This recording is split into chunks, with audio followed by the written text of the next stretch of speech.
CIN presents Perspective with Ronnie Thwaites. A failed attempt.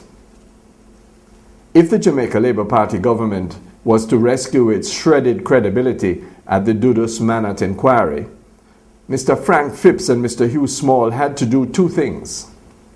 The first was to divert everyone's attention from the question of the Dudus extradition to the supposed breach of constitutional rights involved in two memoranda for sharing wiretap information signed by Dr. Peter Phillips. Well, that flopped. And second, they had to break Peter Phillips during cross-examination. And they tried that for several days. But that failed too, despite Audley Shaw's prediction that when they had finished with him, Phillips would regret raising the Manat Dudus issue after all. And when the week was over, it was Security Minister Dwight Nelson who regrettably ended up with egg all over his reputation. Among the few things he could recall at the commission was that the same wiretap arrangements which Phillips was being condemned for were still in place, approved, and being used by Nelson's administration. How come? The inquiry has become a major talking point and viewing spectacle for Jamaicans nowadays.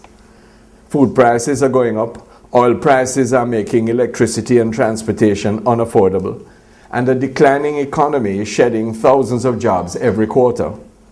But our attention, like those of the slaves in ancient Rome, is being diverted to the winners and losers in the Dudus contest.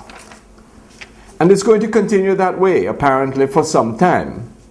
For the evidence of Attorney General Lightman and Prime Minister Golding are to follow. And every Jamaican here and abroad will be glued to whichever screen is transmitting their testimony. I have a feeling that bets will be made on the performance of the witnesses, and lawyers' careers will advance or decline dependent on the cut and thrust of their cross-examination. What has been revealed so far is little more than the confirmation of the line of facts we had known before. Here they are. Christopher Coke, heir of the Shower posse and president of Tivoli and related forces island-wide, had been under surveillance by the U.S. authorities for a long time.